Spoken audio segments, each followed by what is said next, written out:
నమస్కారం. ఒకప్పుడు తెలంగాణ రాష్ట్ర ఉద్యమ సాధనలో యువకుడుగా రాజకీయ రంగప్రవేశం చేసి అమెరికా నుంచి మంచి ఉద్యోగం చేస్తూ వదిలివేసి తెలంగాణ సాధనలో తాను ఒక భాగమవుతానంటూ తండ్రి కేసీఆర్ తోటి ఆ ఉద్యమంలో పాల్గొంటానంటూ ముందుకొచ్చిన యువకుడు కేటీఆర్ ఇప్పుడు మధ్య వయస్కుడై ఉండొచ్చు కానీ బట్ అదే ఉత్సాహం, అదే జోష్ కనిపిస్తూ ఉంది. ఇప్పుడు పార్టీకి వర్కింగ్ అధ్యక్షుడిగా ఎదిగి పార్టీపై పట్టు తెచ్చుకోవడంలో తన వంతు పాత్రను ఆయన నిర్వహిస్తున్నారు. అటు ప్రభుత్వంలో ఉన్నంతకాలం కానీ ఇప్పుడు పార్టీలో కానీ ఆయన అందరినీ కలుపుకు వెళుతూ రకరకాలుగా పార్టీని అభివృద్ధి దిశగా సాగించడంలో కేసీఆర్కి చేదోడు వాదోడుగా నిలబడుతున్న కేటీఆర్ గారిని మనం ఈరోజు ఇంటర్వ్యూ చేయబోతున్నాం. ముందుగా వారికి భారత రాష్ట్ర సమితి రజతోత్సవ సందర్భంగా వారికి శుభాకాంక్షలు తెలియజేస్తూ ఈ కార్యక్రమాన్ని మొదలు పెడదాం. నమస్కారం కేటీఆర్ గారు. Thank you sir. మీకు ముందుగా శుభాకాంక్షలు. నాకు ఇక్కడికి రాగానే, ఇంటికి రాగానే గత 25 ఏళ్లుగా నేను ఈ పరిణామాలు టీఆర్ఎస్ ఆవిర్భావం నుంచి మీ నాన్నగారితో ఇంటర్వ్యూలు చేయటం కానీ, రకరకాల ఇంటరాక్షన్లు కానీ, ఆ తర్వాత మీతోటి జరిగిన ఇంటరాక్షన్స్ కానీ, ఇవన్నీ కూడా ఒక్కసారి ఒక రీల్ తిరిగినట్లుగా గుర్తుకొస్తుంది. మరి మీకు ఈ 25 ఏళ్ల రజతోత్సవ అనుభూతి ఏ రకమైన అనుభూతిని ఇస్తుంది? మొదటిది సార్, మీరు అన్నట్టుగా ఆ రోజు యువకుడిని కావచ్చు, ఈరోజు మధ్య వయస్కుడిని కావచ్చు, కానీ వాస్తవం ఏమంటే రాజకీయాల్లోకి అడుగుపెట్టింది, ఒక ఉద్యమ సంస్థలో తొలి అడుగుపెట్టింది కూడా ఒకే ఒక్క లక్ష్యంతో, తెలంగాణ వస్తే చాలు, ఈ జీవితంలో అంతకు మించి ఏమీ లేదు. మా నాన్నగారికి ఉడతా భక్తిగా నా వంతుగా ఒక్క ఓటు కానీ, ఒక్క వ్యక్తిని కానీ అదనంగా తనకు శక్తిని సమకూర్చినా చాలు అనే ఒక ఎజెండాతో వచ్చినవాడిని తప్ప ఏదో పదవి కోసమో లేకపోతే ఇంకేదో కావాలనో ఆశతోనో ఇంకో దాంతోనో అయితే రాలేదు. అంటే పదవి కోసం వచ్చి ఉంటే ఆ టైంలో రాదు కదా, గవర్నమెంట్ వచ్చిన తర్వాత వచ్చి ఉండొచ్చు కదా. అదే టు దట్ ఎక్స్టెంట్ నాకు బాగా గుర్తు, కేసీఆర్ గారి పుట్టినరోజు అయితే నేను మిమ్మల్ని నేను పనిచేసే ఛానల్కి ఆహ్వానిస్తే మీరు వచ్చి పాల్గొన్నారు. బాగా ఆ రోజు కూడా చాలా స్పష్టంగా చెప్పారు అమెరికా నుంచి వచ్చిన లక్ష్యం కానీ ఇవన్నీ. కానీ ఆ రోజున మీకు ఈ స్థాయికి ఇట్లా పార్టీ ఎదుగుతుందని, ప్రభుత్వం ఇట్లా వస్తుందని ఊహించారా? అస్సలు లేదు. అసలు తెలంగాణ వస్తే చాలు, వచ్చిన తర్వాత ఈ పార్టీని కాంగ్రెస్లో విలీనం చేస్తానని కేసీఆర్ గారు ఏ మాట అయితే ఇచ్చారో దానికి పూర్తి స్థాయిలో ఆయన ఆనాడు కూడా కట్టుబడి ఉన్నారు. మేము సోనియా గాంధీ గారి ఇంట్లోకి అందరం కుటుంబ సభ్యులతో సహా వారికి ధన్యవాదాలు చెప్పడానికి వెళ్ళినప్పుడు కూడా ఖరాఖండిగా చెప్పారు ఆయన, నేను పార్టీని ఆమెకు మాట ఇచ్చాను, విలీనం చేస్తున్నాను. కానీ 2 కారణాల వల్ల అది జరగలేదు. ఒకటి కాంగ్రెస్ అహంకారం, వారి అహంకారపూరిత వైఖరి, అంటే సోనియా గాంధీ గారిది కాదు, కాంగ్రెస్ పార్టీలో ఉండే ఇతర నాయకులది. రెండవది ఆ రోజు తెలంగాణ సమాజం నుంచి కూడా వచ్చిన ఒక డిమాండ్, ఇంత కష్టపడి సాధించుకున్న ఈ రాష్ట్రంలో మళ్ళీ జాతీయ పార్టీలకే అప్పచెప్తే ఎట్లా, ఒక ప్రాంతీయ పార్టీగా తన అస్తిత్వం, తన గొంతు ఈ రాష్ట్రం కోల్పోకూడదు అని అప్పటిదాకా తెలంగాణ ఉద్యమంలో మాతో కలిసి నడిచిన సహచరులు జేఏసీల రూపంలో ఇతరత్ర వాళ్ళందరూ కూడా తెలంగాణ భవన్ ముందుకు వచ్చి ధర్నాలు చేయడం మొదలుపెట్టారు. ఎట్లా కలుపుతారు, ఇదేమన్నా మీ సొంత ఆస్తా, ఇది పార్టీ ఇప్పుడు ప్రజల ఆస్తి, ఎట్లా అని చెప్పి గొడవ చేస్తే అల్టిమేట్గా ఈ 2 కూడా అనుకోకుండా ఒకటే టైంలో జరిగినాయి. నిజానికి మేము అసలు ఎన్నికల్లో పోటీ చేయడానికి కూడా సిద్ధంగా లేవు అన్నాడు, సొంతంగా నిలబడడానికి సిద్ధంగా లేవు. కానీ అట్లా అనుకోని పరిస్థితుల్లో ఒంటరిగా నిలబడాల్సి వస్తే కూడా ప్రజలు పార్టీకి అప్పటికి పెద్దగా నిర్మాణం కానీ ఇంకా చాలా రకాల వనరులు లేకపోయినా మరి ప్రజలు ఆనాడు ఆశీర్వదించి తెలంగాణ తెచ్చిన నాయకుడైతేనే ఖచ్చితంగా ఆయన చేతిలోనే భద్రంగా ఉంటుంది రాష్ట్రం అని చెప్పి అవకాశం ఇచ్చారు. తెలుగు రాష్ట్రాలకు సంబంధించి అనేక మంది నాయకుల్ని చూడటం జరిగింది, అనేక మంది ఉపన్యాసాలు వినటం జరిగింది కదా. కేసీఆర్ ఉపన్యాసాన్ని మించి మాట్లాడగలిగిన, అంటే భాష మీద పట్టు కానీ, ఆయన అనేక తెలుగు భాష లిటరేచర్ మీద ఆయన పోస్ట్ గ్రాడ్యుయేట్ చేస్తున్నట్టున్నారు కదా, అది ఆయన చేశారు కాబట్టి ఆ పట్టు వచ్చింది. కానీ మీకు కానీ, కవిత గారికి కానీ, ఆ మాటకు వస్తే హరీష్ రావు గారికి కానీ, మీ అందరిలో కూడా ఆ భాషా ప్రసంగం మీద కేసీఆర్ గారితో ఎవరిని పోల్చలేము, ఆయనకి ఎవరు సరితూగరు.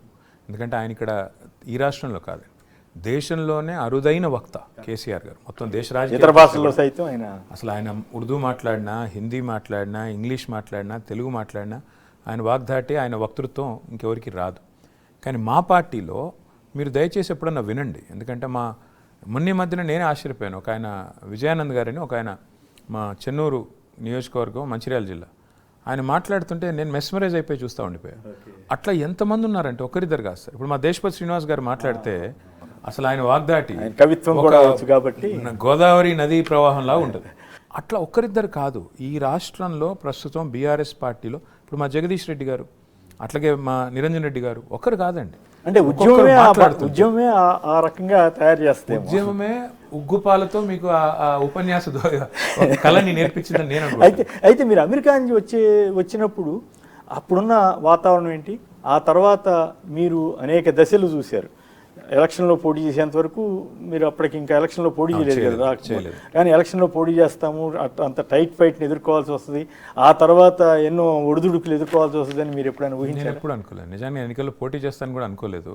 సరే, అది ఒక నిమిషంలో చెప్తాను. అంటే ఆనాడు అది సినిమా పాట ఉంటుందండి, గాలి వానలో వాన నీటిలో పడవ ప్రయాణం, గమ్యం ఎక్కడో తీరం ఎక్కడో తెలియదు పాపం అన్నట్టుగా కేసీఆర్ గారు చీకట్లో చిరుదీపంలాగా ఒక పార్టీని పెట్టినప్పుడు తెలంగాణ ఉద్యమానికి సంబంధించినంత వరకు మీరు ఒక్కసారి విశ్లేషించండి. ఏముంది కేసీఆర్ గారికి అన్నాడు? సరే, ఎన్టీ రామారావు గారు ఒక పార్టీ పెడితే ఆయనకి సినిమా గ్లామర్ ఉంది, ఆయన్ని దేవుడిగా ఆరాధించే ప్రజలు ఉన్నారు. అప్పటికి ఆయన ఎక్కడ పోయినా ఒక రూపాయి కూడా ఇవ్వాల్సిన అవసరం లేకుండా తండోపతండాలుగా వేలాదిగా జనాలు ఆయన చూడడమే మహద్భాగ్యం అనుకునేటోళ్ళు ఉన్నారు. Money power, muscle power, media power, caste base, cinema glamour, ఇన్ని ఉండి వారు 9 నెలలు అధికారంలోకి రాగలిగారు. కేసీఆర్ గారికి ఏముండింది? క్యాస్ట్ బేస్ లేదు, మనీ పవర్ లేదు, ఎట్లా నిలబడగలిగారు?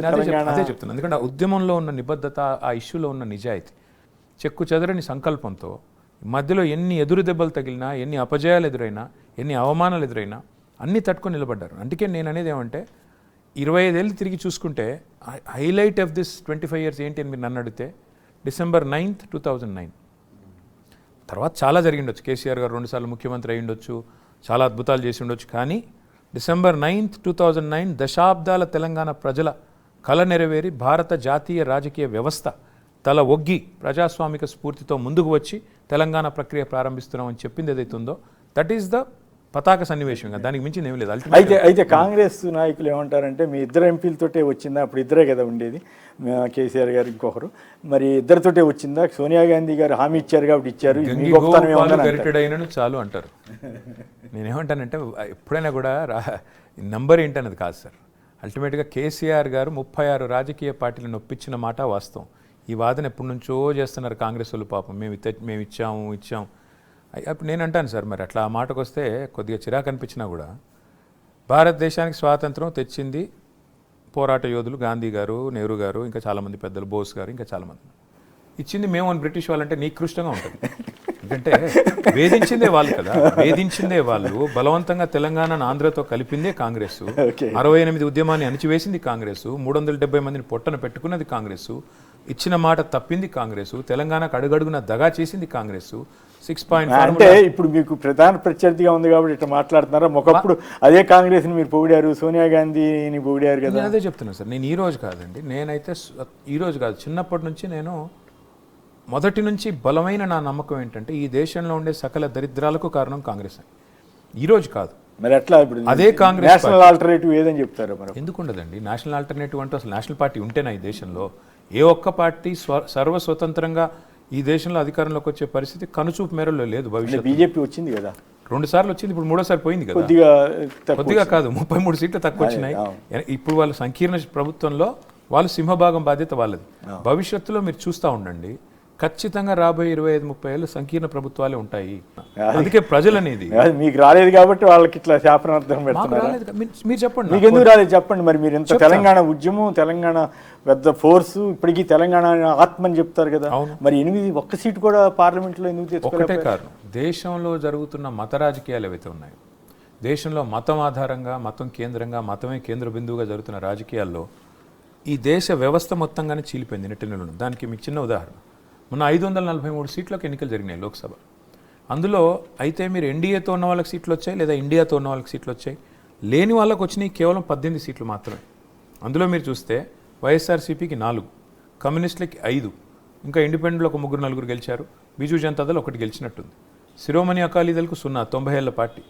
బీఎస్పీ మాయావతి గారి పార్టీకి 0, బిజు జనతాదళ్ కూడా 1 సీటు రాలేదు, 0, బీఆర్ఎస్కు 0. అట్లా చూసుకుంటే దేశంలో ఒక అసాధారణమైన పరిస్థితిలో జరిగిన పోలరైజ్డ్ వాతావరణంలో జరిగిన ఎన్నిక తప్ప ఇంకోటి కాదు. మరి ఎట్లా మీ క్యాడర్లో ఆ కాన్ఫిడెన్స్ మళ్ళీ వస్తుందా? మీరు బీజేపీ ముందుకెళ్తుందేమో అని ఒక 27 అనుమానం చూస్తారు కదా. 27 మా క్యాడర్ అదే కొలమానం. మా క్యాడర్ బలం ఏంటి, ఇవాళ తెలంగాణ ఏం కోరుకుంటోంది. సో బీజేపీ ఇది నో మోర్ మీకు ఆల్టర్నేటివ్ కాదంటారు.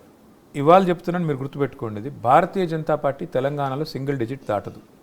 3 ఎన్నికల్లో ఇప్పటివరకు సింగిల్ డిజిట్ దాటలేదు, రేపు కూడా దాట. కేవలం మోడీ మాయ వల్ల పార్లమెంట్లో గెలిచారు, పోలరైజ్డ్ వాతావరణంలో జరిగిన ఎన్నికల్లో గెలిచారు తప్ప వాపును చూసి బల్పని బీజేపీ అనుకుంటే అది వాళ్ళ ప్రారంభం. ఏం చేయాలి? మరి కాంగ్రెస్ పార్టీ మాది T20 మోడల్ అని రేవంత్ రెడ్డి గారు అంటున్నారు. అది 420 మోడల్ అండి, తప్పు చెప్పారు. అయ్యో, 420 హామీలు ఇచ్చారు. నేను ఏదో పనిగడ్డు తిట్టించినట్టు ఉంది. 420 హామీలు ఇచ్చారు, 420 హామీలు డిక్లరేషన్ల రూపంలో ఇచ్చారు. ఇచ్చి అరిచేతిలో వైకుంఠం చూపెట్టి ఒక ఆశల పల్లకి నిర్మాణం చేసి ఎంత ఆశ పెట్టారండి ప్రజలకి. కేసీఆర్ గారు 10,000 ఇస్తే మేము 15,000 ఇస్తాం. కేసీఆర్ గారు ₹1,00,000 పెళ్లికి ఇస్తే మేము తులం బంగారం ఇస్తాం. కేసీఆర్ గారు 2,000 పెన్షన్ ఇస్తే మేము 4,000 ఇస్తాం. కేసీఆర్ గారు ఇంట్లో ఒకరికి ఇస్తే మేము 2 ఇస్తాం. డిసెంబర్ 9 నాడే 2 లక్షల రుణం మాఫీ, వచ్చే సంవత్సరంలో 2 లక్షల ఉద్యోగాలు ఇస్తామని చెప్పి ఊదరగొట్టి సమాజంలోని ప్రతి వర్గాన్ని ప్రభావితం చేసే విధంగా దుష్ప్రచారం చేసి గెలిచారు తప్ప 100 రోజులు అన్నారు. ఇప్పుడు 500 రోజులు అయిపోయింది. ఎన్ని హామీలు అమలయ్యాయి? కొన్ని అయితే చేశారు కదా, ఫ్రీ బస్ అని, తర్వాత రుణమాఫీలో కొంత భాగం, ప్రజలేమో రైతు బంధు కొంత, ఇట్లా కొన్ని చేసినట్టు. అదే సార్, ప్రజలేమో ఫ్రీ బస్సు, నాయకులేమో గాలి మోటార్లు. ఏమంటున్నా అంటే ఈ గాలి మోటార్ల విన్యాసాలు ఎక్కువ రోజులు నడవు. కాదుగా, ఆయన ఫ్యూచర్ సిటీ అంటున్నారు, రియల్ ఎస్టేట్ మీద కావాలని దుష్ప్రచారం చేస్తున్నారు అంటున్నారు, హైడ్రా ప్రజల కోసమే, హైదరాబాద్ అభివృద్ధి కోసమే అంటున్నారు. మీరు అటన్నింటి మీద వ్యతిరేక ప్రచారం చేస్తున్నారు. మీరు చేసిన ఒక్క అభివృద్ధి పని మీరు నాకు చెప్పండి. ఫలానా పని మంచి పని చేశారు, ఒక ఇటుక పెట్టారు, ఒక ఇల్లు కట్టారు, ఒక కాలువ తవ్వారు, ఒక ప్రాజెక్ట్ చెబుతున్నారు. రాజీవ్ వికాస కింద 5 లక్షల మందికి ఏదో ఇవ్వబోతున్నారట.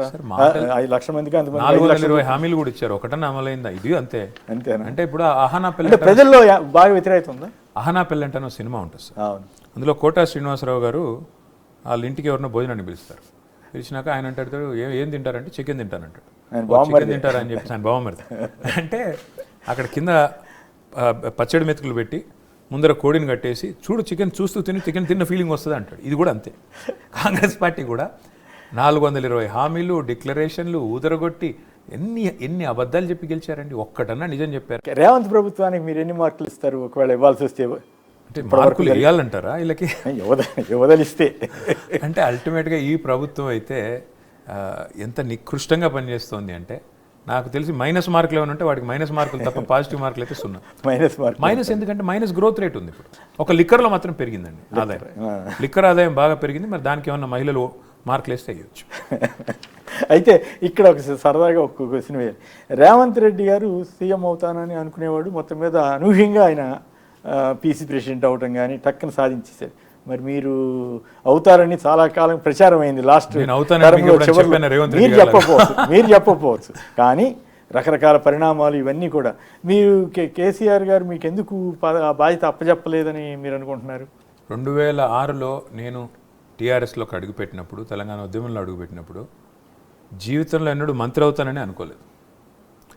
నేను మంత్రి అవడమే, నాకంటే అర్హతలు, నాకంటే తెలివితేటలు, నాకంటే సమర్థత, నాకంటే బుద్ధి కౌశల్యం ఉన్నవాళ్ళు చాలామంది ఉన్నారు ఇంకా మా పార్టీలో. కానీ కేసీఆర్ గారి కడుపున పుట్టడం అనండి, లేదా నాకు ఆ ప్రాచుర్యం దొరకడం అనండి నా అదృష్టం. సో మంత్రి అవడమే నాకు ఎక్కువ నేను అనుకుంటున్నాను. ఇక ముఖ్యమంత్రి అది ఇది నాకు అలాంటి ఆశలు లేవు, అలాంటి ఎజెండా కూడా లేదు. ప్యూర్లీ ఇప్పుడు నేను కోరుకునేదంటే కాంగ్రెస్ అరాచక పాలన నుండి తెలంగాణ బయటపడాలి. ముమ్మాటికి తిరిగి కేసీఆర్ గారు బాధ్యత తీసుకుని మళ్ళీ ఈ పాడైపోయిన వ్యవస్థని గాడిన పెట్టాలి. నెక్స్ట్ టైం కూడా ఆయనే సీఎం క్యాండిడేట్, ముమ్మాటికి, అందులో డౌటే లేదు. అయితే మీ వైపు నుంచి మీకు కొన్ని ఇబ్బందులు కూడా ఉన్నట్టున్నాయి కదా. ఉదాహరణ కాంగ్రెస్ పార్టీ చెబుతున్న ప్రకారం కాళేశ్వరం ప్రాజెక్టు మీకు పెద్ద మైనస్ అయింది అనేది వాళ్ళ అభిప్రాయం. కాదని మీరు డిస్ప్రూవ్ చేయగలరా? కాళేశ్వరం అనేది ప్రపంచంలోనే అతిపెద్ద లిఫ్ట్ ఇరిగేషన్ ప్రాజెక్ట్ సార్. అది మల్టీ స్టేజ్ లిఫ్ట్ ఇరిగేషన్ ప్రాజెక్ట్స్లో మీరు ఇవాళ గూగుల్ చేస్తే కూడా world's largest lift irrigation project అంటే కాళేశ్వరం వస్తుంది. కాళేశ్వరం అంటే కాంగ్రెస్ వాళ్ళకి తెలియదు, వాళ్ళకి తెలియదన్న విషయం కూడా వాళ్ళకి తెలియదు. ఎందుకంటే కాంగ్రెస్ వాళ్ళకి అర్థమయ్యేది ఏంటంటే కాళేశ్వరం అంటే ఒక బ్యారేజ్. రాహుల్ గాంధీ గారి పరిజ్ఞానం అంతే.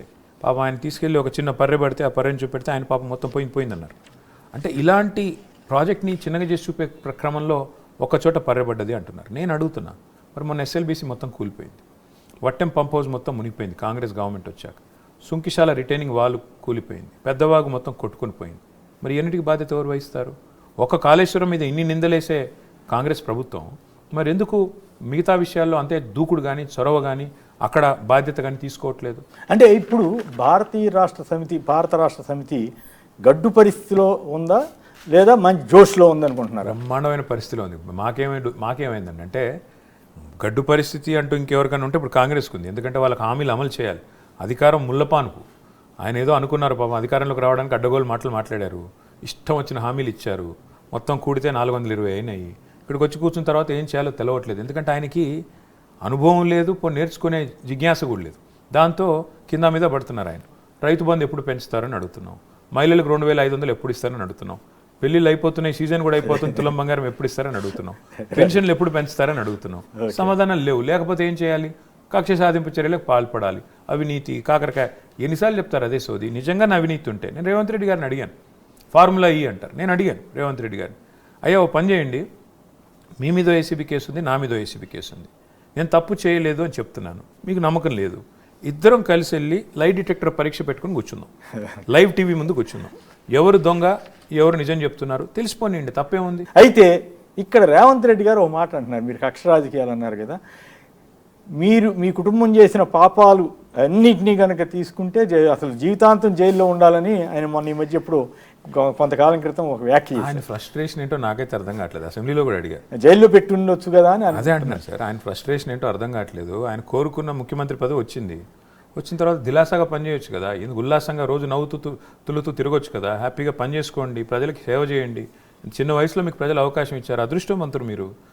నేనేమంటానంటే నిజంగా నేను తప్పు చేసింటే 16 నెలలు అయింది, ఎందుకు ప్రూవ్ చేయలేకపోతున్నారు నిజంగా మేము తప్పు చేసింటే? అవినీతి లేనప్పుడు అవినీతి నిరోధక శాఖ ఎక్కడిది? అట్లాగే నేను అనేది ఇవాళ రేవంత్ రెడ్డి గారి ప్రభుత్వం అందాల పోటీలు పెడుతుంది, మిస్ వరల్డ్ పోటీలు అంట. మరి ఫార్ములా ఈ కోసం 45 కోట్లు పెడితే తప్పైతే మిస్ వరల్డ్ పోటీకి 250 కోట్లు పెట్టడం కరెక్ట్ ఎట్లా? 250 కోట్లు పెడతారా? మొత్తం ప్రభుత్వ సొమ్ము. మరి నేను అడుగుతున్నా, ఫార్ములా ఈతో నేను అమర్ రాజా బ్యాటరీస్ని పట్టుకొచ్చాను, ఫార్ములా ఈ రేస్ చూపెట్టి ఇక్కడ మొత్తం ఈ వెహికల్ పాలసీ తీసుకొచ్చి తెచ్చాం. అట్లాగే దివిటిపల్లిలో కూడా ఒక బ్రహ్మాండమైన క్లస్టరు ఏర్పాటు చేసి అక్కడ అమర్రాజన్ పెట్టాం. తర్వాత హ్యుండైని తీసుకొచ్చాం. అట్లా దాదాపు 12,000 కోట్ల పెట్టుబడులు తెచ్చాం. అందాల పోటీలతో వచ్చే ఉద్యోగాలు ఏంటండి? అందాల పోటీలతో రాష్ట్రానికి వచ్చే పరిశ్రమలు 100%. అందాల పోటీలు అనేది అవుట్డేటెడ్ కాన్సెప్ట్. అందాల పోటీలు ఏంటండి ఈ రోజుల్లో? ఇవాళ అందరూ ప్రజలు కోరుకునేది. ఆయన కూడా విదేశాలకు వెళ్ళి పరిశ్రమలో పెట్టుబడులు తీసుకొస్తున్నాడు కదా, నిన్న కూడా చూసాం కదా, నిన్న ఎట్లాంటి పరిశ్రమలు తెస్తున్నారో చూసాం కదా. వాళ్ళ సోదరుడు అనుముల జగదీష్ రెడ్డి గారు పెట్టిన 1000 కోట్ల పెట్టుబడి స్వచ్ఛ బయో అనే కంపెనీ అంట. అది అనుముల రేవంత్ రెడ్డి గారు, అనుముల జగదీష్ రెడ్డి గారు ఇద్దరు కలిసి ఒప్పందం కుదుర్చుకున్నారు. ఆ తర్వాత ఏదో వాల్స్ కర్రా అనే ఒక కంపెనీ పెట్టారు, అది ఊరు పేరు లేని కంపెనీ. గోడీ ఇండియా అనే కంపెనీ 8,000 కోట్ల పెట్టుబడులు పెట్టారంట. నిన్న అడిగిన ఉర్సా క్లస్టర్స్ అంట, ఉర్సా క్లస్టర్స్ 5,000 కోట్ల పెట్టుబడి ఏపీలో కూడా పెట్టుకున్నారంట. అదే అంటున్నాను నేను. అంటే ప్రీమియర్ ఎనర్జీ అనే కంపెనీ మేము ఉన్నప్పుడు 3,700 కోట్ల పెట్టుబడి పెడతాను అంగీకారం చేశాం, వాళ్ళు ఆంధ్రాకి వెళ్ళిపోయారు. కేన్స్ అనే కంపెనీ నేను మైసూరు నుంచి పట్టుకొచ్చాం, 3,500 కోట్లు పెట్టుబడి, వాళ్ళకి ల్యాండ్ కూడా ఇచ్చాం, వాళ్ళ గుజరాత్కి వెళ్ళిపోయారు. కెయిన్స్ అనే ఇంకో కంపెనీ, కార్నింగ్, వాళ్ళు చెన్నైకి వెళ్ళిపోయారు. కొత్తవి రావడం కాదండి, కొత్త వచ్చేటివన్నీ డూప్లికేట్ కంపెనీలు, ఉన్నాయేమో పారిపోతున్నాయి ఒరిజినల్ కంపెనీ. ఓకే, ఇక మనం మళ్ళీ పార్టీ వైపు వద్దాం.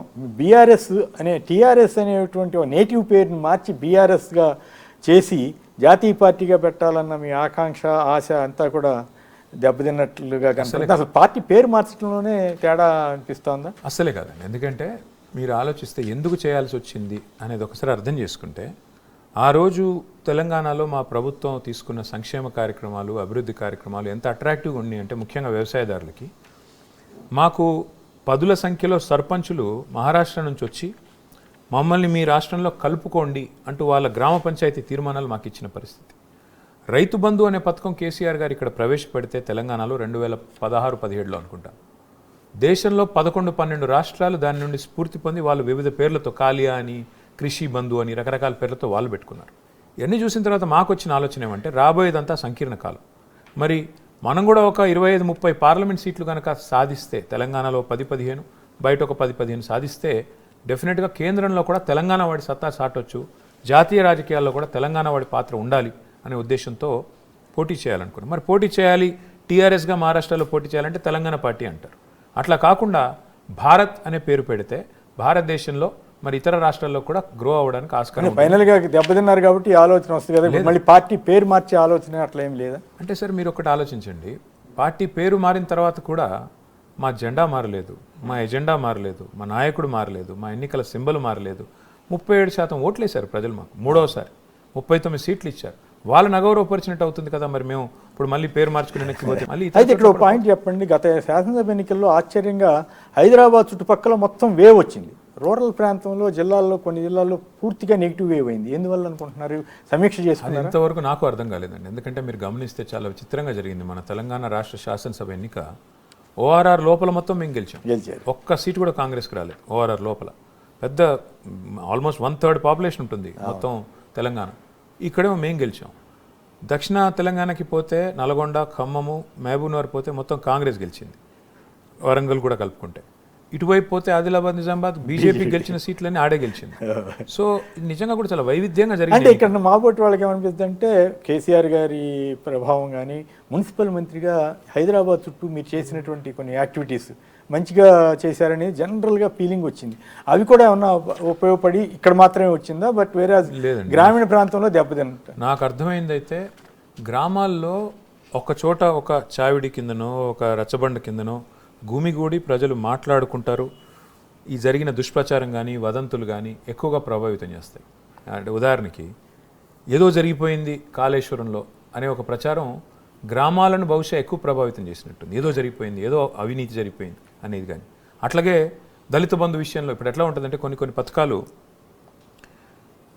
అంటే ఒక్కరికి వచ్చింది అనుకోండి ఊళ్ళో పథకం, మిగతా వాళ్ళు రానాలందరికీ కొంత జలసీ ఉంటుంది. హైదరాబాద్లో ఆ పరిస్థితి ఉంటుంది. పక్కింట్లో ఎవడున్నాడో మనకు తెలియదు. పక్కింటి వాడికి ఏమైనా పథకం వస్తుందా, వాడికి రేషన్ కార్డు ఉందా, ఆ మనిషి ఎవరు ఏమి తెలియదు. అంటే హైదరాబాద్లో ఈ సామూహిక ఆ సెన్స్ మీకు ఉండాలి కదా. చాలా సీనియర్ నాయకుడు కదా కేసీఆర్ గారు. ఇట్లాంటి ప్రభావం చూపుతాయి, ఒకరికి ఇస్తే 10 మంది నెగిటివ్ అవుతారని ఇలాంటి పథకాలు ఎందుకు కనిపెట్టలేకపోయారు? ఇలాంటి పథకాలు ప్రవేశపెట్టాలి అంటే దమ్ము ఉండాలి, కలేజా ఉండాలి సార్. ఎందుకంటే KCR is not a leader who will think for next election, he thinks for next generation. దళితులు 75 ఏళ్ళ తర్వాత కూడా దళితులు దరిద్రంలోనే ఎందుకు ఉండాలి, ధనికులుగా ఎందుకు మారకూడదు? ఇది రెవల్యూషనరీ థింకింగ్ ఉన్న వాళ్ళకి వస్తాయి ఐడియాలు, కలేజా ఉన్న వాళ్ళకి వస్తాయి. ఎన్నికల్లో గెలుపులు ఓటములు కామన్. ఇప్పుడు కేసీఆర్ గారు చాలా చూశారు జీవితంలో, గెలుపు ఓటమి. కలేజా ఉండాలి, దమ్ము ఉండాలి, ధైర్యం ఉండాలి, ధీరోదాత్తత ఉండాలి. రైతు బంధు పెట్టాలన్నా దమ్ము కావాలి, దళిత బంధు పెట్టాలన్నా దమ్ము కావాలి. ఇలాంటి పథకాలు పెట్టాలంటేనే ఒక రకమైన డేర్ ఉండాలి. అది సామాన్య రిబ్బన్లు కట్ చేసి కొబ్బరికాయలు కొట్టే రాజకీయ నాయకుల వల్ల కాదు. కేసీఆర్ లాంటి వ్యక్తులు కొన్నిసార్లు లాభం ఉండొచ్చు, నష్టం ఉండొచ్చు, అది వేరు. అంటే ఇప్పుడు ప్రజల్లో మార్పు వచ్చినట్టు కనపడుతుందా? కేసీఆర్ గారు ఏమో బయటికి రావట్లేదు, ఎప్పుడన్నా అడపా తప్ప అజ్ఞాతవాసంలోనే ఉంటున్నారు. ఫామ్ హౌస్ అనే పదం నాకు వాడాల్సిన అవసరం లేదు కానీ, బట్ అజ్ఞాతవాసం లేదా కేసీఆర్ గారు గజ్వేల్లో ఆయన ఇంట్లో ఉంటున్నారు వ్యవసాయ క్షేత్రంలో. నేనేమంటాను, ఆయన ఎమ్మెల్యే, ఆయన సొంత కాన్స్టిట్యున్సీ అది. దానివల్ల ఎవరికి వచ్చిన ఇబ్బంది ఏంటో నాకు అర్థం కాదు. అసెంబ్లీకి రావట్లేదు అంటారు. అసెంబ్లీకి వచ్చి ఏముంది, ఆ బజార్ భాష వినాలా? ఆ మాట్లాడే దరిద్రంగా బట్టలోడు తీసుకొడతాం, జర్నలిస్టులని తోడుకలు తీస్తాం, ఈ భాష వినడానికి కేసీఆర్ గారు రావాలి? కేసీఆర్ గారి మీద నోరు బారేసుకుంటూ దరిద్రంగా మాట్లాడుతుంటే మాకే రక్తం మరుగుతుంది. అలాంటిది ఆ పెద్ద ఆయన అక్కడ కూర్చోబెట్టి అవమానం పాలవుతుంటే మేమందరం చూడాలా? ఎట్లా ఉంది మీ జనంలో, ఎట్లాంటి రెస్పాన్స్ వస్తుంది ఈ బహిరంగ సభ నేపథ్యంలో? మీరు తిరుగుతున్నారు కదా మీ వాళ్ళు కానీ, మొత్తం మీరంతా కూడా, మీరు కూడా నిన్న వరంగల్. రాజకీయ రంగం ఎట్లాంటి రంగం అంటే సార్, మనం చూడాలనుకుందే మనకు కనిపిస్తుంది, మనకి మనం చూడకూడదు అనుకుంది జనరల్గా కనబడదు. నేను అప్పుడప్పుడు నిజాలు బలి చెప్తారండి రాజకీయ నాయకులు. వాస్తవానికి నిజం అండి సార్. అంటే మీకు ఎన్నికల ముందు ఏ రాజకీయ నాయకుని అడిగినా గెలుస్తారో ఓడిపోతారంటే గెలుస్తామని చెప్తారు. ఎవరికి వాడికి అలా కనబడుతుంది, అది వాళ్ళ తప్పు కాదు. ఇప్పుడు కూడా నాకేమనిపిస్తుంది అంటే కాంగ్రెస్ అడుగంటిపోయింది, అసలు కాంగ్రెస్ పార్టీకి భవిష్యత్తులో స్పేస్ లేదు తెలంగాణలో అని క్లియర్గా నాకు అనిపిస్తుంది. ప్రజలకు అనిపిస్తుందా లేదా చూద్దాం. ఈ సభ తర్వాత కేసీఆర్ గారు ఏ రకంగా యాక్టివ్ అవుతారు, ఎట్లా ఇంకా అంటే పార్టీ? కేసీఆర్ గారు మా తురుపు ముక్క, ట్రంప్ కార్డు. ఆయన ఎంత జాగ్రత్తగా వాడుకుంటే మాకు అంత మంచిది. ఎందుకంటే ఆయనకి 71 ఏళ్ళు. మీరు శారీరకంగా కూడా వారి గురించి ఆలోచించాలి. ఎందుకంటే ఆయనకి తుంటి 2 వైపులా ఇప్పటికే ఫ్రాక్చర్ అయింది. ఒకప్పుడు 2005లో అయింది, మొన్న ఒకటి అయింది. పెద్ద ఆయన తెలంగాణ సాధించిన మహానుభావుడు. ఆయనకి ఎలా పనిచేయాలో ప్రజా జీవితంలో ఆయనకి మాకంటే అందరికంటే బాగా తెలుసు. రెండోది మా పార్టీ నాయకులకు కార్యకర్తలకు కూడా అర్థం కావాలి వారిని, ఎందుకంటే శారీరకంగా ఎక్కువ ఇబ్బంది పెట్టకుండా. ఇంతమంది ఉన్నాం కదా, ఇంతమందిని తయారై ఉన్నాం. ఆయన తయారు చేసిన సైనికులు 100 మంది ఉన్నాం. మేమందరం సరిపోమా రేవంత్ రెడ్డి గారికి? ఏమిటి కేసీఆర్ ప్రభుత్వానికి రేవంత్ రెడ్డి ప్రభుత్వానికి ఉన్న తేడాన్ని ఒక మాటలో చెప్పాలంటే జమీన్ ఆస్మాన్ ఫరక్ ఉంది. ఏం చెప్పమంటారు, ఎక్కడ మొదలు పెట్టమంటారు? నక్కకి నాగలోకం అన్న తేడా ఉంది. నక్క రేవంత్ రెడ్డి అయితే నాగలోకం అక్కడ. ఎక్కడ సార్ దానికి దీనికి పోలిక ఎక్కడ? మొత్తం అన్ని వర్గాల ప్రజల్ని దగా చేసింది రేవంత్ రెడ్డి గారు. ఒక మాటలో చెప్పాలంటే ఇది సంక్షోభం, అది సంతోషం, సంక్షేమం. ఓకే, అయితే బీఆర్ఎస్ పార్టీలో గ్రూపులు గొడవలు ఇవన్నీ న్యాచురల్ అపోజిషన్లో ఉన్నప్పుడు మరి ఎక్కువ ఉంటాయి కదా, దాని ప్రభావం ఒకటే గ్రూప్ ఉన్నదల్లా, ఒకటే గ్రూపు, కేసీఆర్ గ్రూపు. ఆ గ్రూపు తప్ప ఏ గ్రూపు లేదు, ఏ గుంపు లేదు, ఏ కొమ్ములాటలు లేవు, ఏమీ లేవు. మిగతా అన్ని ఏదో మీడియాలో ఏంటంటే ఇప్పుడు ఎట్లా అయిపోయింది సార్ అంటే, మిమ్మల్ని అంటలేదు, యూట్యూబ్ ఛానల్ బాగా అయిపోయినాయి. వాళ్ళ తమ్మునీళ్ళు ఎవడో ఒకటి నొక్కాలి, లేకపోతే వాళ్ళకి పేమెంట్ రాదు. ఏం చేయాలి వాళ్ళ కర్మ? వాళ్ళు ఏం చేస్తూ ఉంటారు, ఏదో తమ్మునీళ్ళు పెడతారు, దాన్ని ఎవరో నొక్కుతారు, అందులో ఏదో ఉందని పోతారు, అందులో ఏం ఉండదు. హరీష్ రావుకి కేటీఆర్కి మధ్య తేడా, సంబంధ బాంధవ్యాలు 20 ఏళ్ళు. ఇప్పుడు దాదాపు నేను రాజకీయాల్లోకి వచ్చి 19 ఏళ్ళు అండి, దాదాపు 20 ఏళ్ళు అనుకోండి. ఇదే నడుస్తుంది, 19 ఏళ్ళ నుంచి ఇదే నడుస్తుంది.